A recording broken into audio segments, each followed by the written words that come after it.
Falando aí em mudanças climáticas e agora sobre os custos ambientais do crescimento, já muita gente defende, inclusive foi a tese de um grupo de cientistas vencedor do Prêmio Planeta Azul em 2011, né, que o PIB não seja mais a única medida de riqueza dos países, mas que sejam levados em conta exatamente os custos ambientais desse crescimento. E eu queria saber do senhor se o senhor acredita que isso de fato vai acontecer, se as urgências do presente, tomando emprestado aí o nome do seu livro, vão ser capazes de forçar essa mudança? Forçar a mudança durante a Rio+20, não acredito, porque a Rio+20 não tem como intenção fundamental forçar ou resolver nada. Mas ela tem como intenção fundamental avançar toda a agenda, tanto econômica, quanto ambiental, quanto social. Esse avanço implicará, evidentemente, na necessidade de encontrarmos outros parâmetros para a economia. Existem grupos já bem avançados na reconceituação do chamado PIB, não é? Do Produto Interno Bruto. Esse grupo, por exemplo, tem a Comissão Sarkozy, onde você tem grandes economistas franceses, e o Stiglitz, por exemplo, que é um prêmio Nobel, estará aqui durante a Rio+20, tratando desse assunto. A revisão dos índices é uma necessidade absoluta.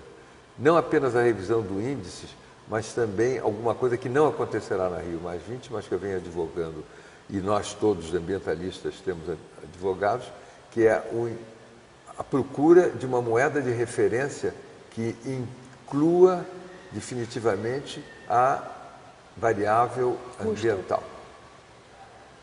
Você internalizando, precificando os custos ambientais e agora mais os custos ambientais e os custos humanos, você vai caminhar para um sistema que vai ser uma mistura de IDH, o próprio Produto Interno Bruto, os dados econômicos, macroeconômicos devem continuar na mesa, mas alguma coisa nova vai acontecer no decurso de pouco tempo. Ou seja, um indicador que seja capaz de representar mais fielmente o impacto do crescimento de cada país. Não só o impacto do crescimento, mas também as outras variáveis que produzem o contexto que nós acreditamos seja aquele que é conceituado no chamado Triple Bottom Line, as três linhas fundamentais que apoiariam o novo sistema de desenvolvimento, o econômico, o ambiental e o social. Pois é.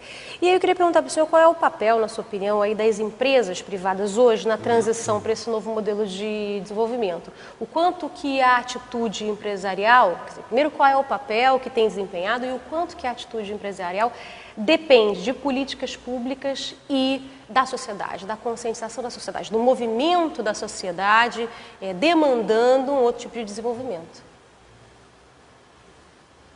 As empresas, enquanto empresa, elas têm um objetivo fundamental, que é dar lucro. Sim. Eu acho que o que é necessário mudar é o conceito de lucro. O lucro deveria ser o produto final, depois de assumidas as variáveis, aquelas três que nós falamos. Ou seja, o lucro de uma empresa, ele só é lucro na medida em que ela absorve a problemática e os impactos ambientais da sua própria gestão e a absorção e a regulagem da inserção social necessária por essa empresa. Se todas assumissem esse triple bottom line, os três vértices do desenvolvimento, elas teriam uma importância cada vez maior na solução do problema global. Por outro lado, ainda, nós temos uma excelente reação pública do consumidor. Então, o consumidor possivelmente será aquele que, através da consciência da problemática que nós estamos falando, a problemática ambiental, a problemática social, o consumidor é que forçará as empresas a mudarem de comportamento e caminharem para a sustentabilidade. Então, você tem um sistema de pinça que deverá ser regulagem do próprio Estado, demanda da sociedade e consciência própria das empresas. E em que estágio você acha que as empresas brasileiras hoje estão, 20 anos depois aí da Rio Eco 92? Assim, a sustentabilidade ainda é um conjunto de práticas pontuais, a gente está falando das grandes empresas, tá?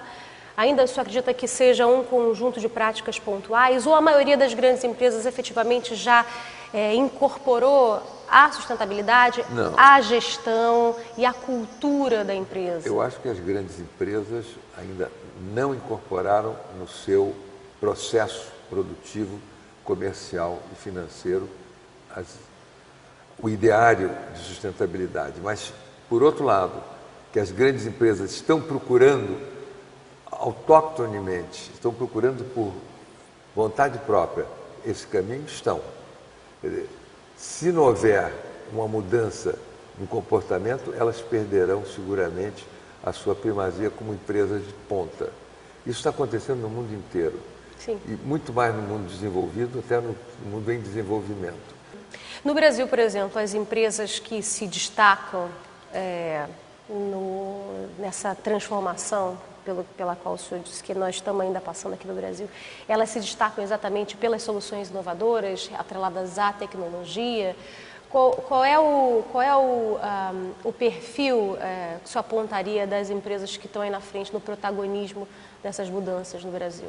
É um pouco complicado isso, porque as empresas as exportadoras têm que se comportar de acordo com a demanda do mercado e a economicidade da sua produção.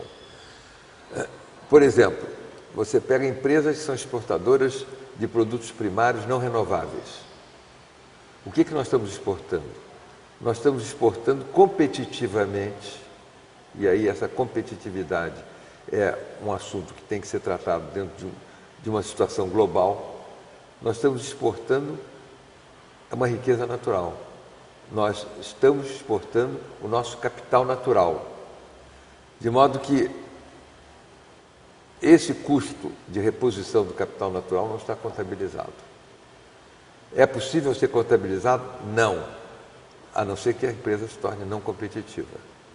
É possível se encontrar modelos de negociação global que leve a contabilidade da renovação do capital natural nos diversos países produtores? Depende de modelos de governança. Ou, então, hoje, com uma grande indústria que domina o mercado mundial de matérias-primas não renováveis, não é tão grande o número, eles podem se cartelizar para encontrar uma solução. Assim como a indústria de petróleo também. Se você pensar que hoje um barril de petróleo está a mais de $120 e que o custo médio de produção do mundo inteiro não é mais do que $40, no máximo, onde é que está esse excedente de recursos que não procura uma solução tecnológica adequada? Isso vai ser forçado por o quê, na sua opinião? Isso pode ser forçado ou por catástrofes globais, ou por ingerências do Estado, ou decisões das estruturas globalizadas. Quer dizer, nós estamos falando aqui, nós chegamos sempre no mesmo ponto, né? Os modelos de governança, né? Essas discussões sobre modelos de governança, na sua opinião, vão estar no centro, vão conseguir avançar, pelo menos durante a Rio +20? Quer dizer, são urgências? A resposta simplesmente é não. Não. Eu estive numa reunião com a ministra de Meio Ambiente, o Achim Steiner, que é o diretor-geral do PNUMA, que é uma pessoa admirável, e um grupo de uns 40 ou 50 ambientalistas, onde o Achim Steiner, que é uma das personalidades mais importantes dentro das Nações Unidas, fez um arrazoado mostrando as dificuldades que existem internamente dentro das Nações Unidas de mudarem o seu sistema de governança. E se esse sistema de governança não é mutável de dentro para fora, será que ele seria mutável de fora para dentro? Ou seja, os países dominantes, que hoje não são mais do que 3 ou 4, Estados Unidos, China, Comunidade Europeia, se eles decidissem, era possível. Se eles não decidissem, pela própria Constituição e sistema de decisão dentro das Nações Unidas, nada vai acontecer. voltando à questão das empresas, mas agora jogando luz nas empresas, nas pequenas e médias empresas. Eu queria saber, na sua opinião, como é que as pequenas e médias empresas elas conseguem atualmente perceber a sustentabilidade, incorporar a sustentabilidade nos seus negócios. Esse segmento já consegue, de alguma forma, ou algum setor de produção da economia de pequenas e médias empresas já conseguem perceber a sustentabilidade como um fator estratégico na existência de seus negócios, ou ainda não? Ou ainda é um movimento incipiente? Incipiente mas eu acho que já estamos em andamento. As pequenas empresas são ligadas diretamente ao modelo de consumo, ou então são supridoras do sistema de serviços, ou então elas são downstream, elas são objetos de fornecimento às grandes empresas. Elas têm como finalidade básica serem supridoras, seja de insumos básicos, como alimento, por exemplo, ou seja, de instrumentos para serem incorporados e agregados a maiores produções. No caso de produzirem para o consumo direto, isso já está acontecendo, a sustentabilidade está aparecendo sob a forma de pressão do próprio consumidor. Agora, no caso das empresas supridoras das outras áreas, elas dependem fundamentalmente das decisões das grandes empresas.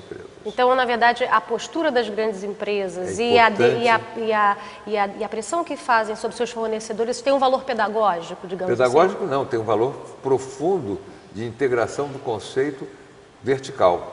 O senhor é um divulgador aí de primeira hora da cultura do desenvolvimento sustentável, a fundação que o senhor criou surgiu aqui no mesmo ano da Eco 92 e o senhor continua... Como consequência da... Sim, o senhor continua a presidir, é um exemplo disso. E eu queria entender como é que é a sua experiência como gestor, né? O senhor assumiu muito jovem a empresa da sua família, e teve uma experiência como gestor. Então, como essa experiência como gestor lhe encaminhou para o ambientalismo e mais adiante lhe comprometeu com a construção dessa cultura do desenvolvimento sustentável, da sustentabilidade?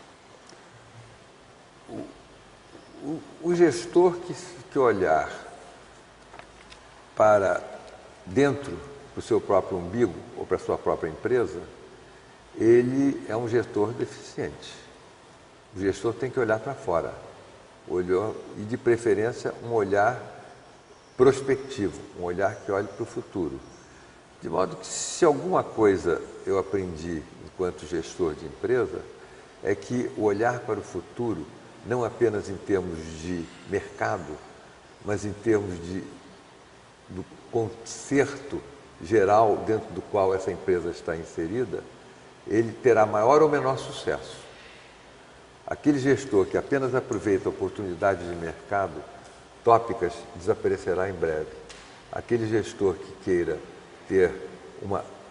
dar uma permanência maior à sua empresa, ele deve olhar para o horizonte, ou além do horizonte.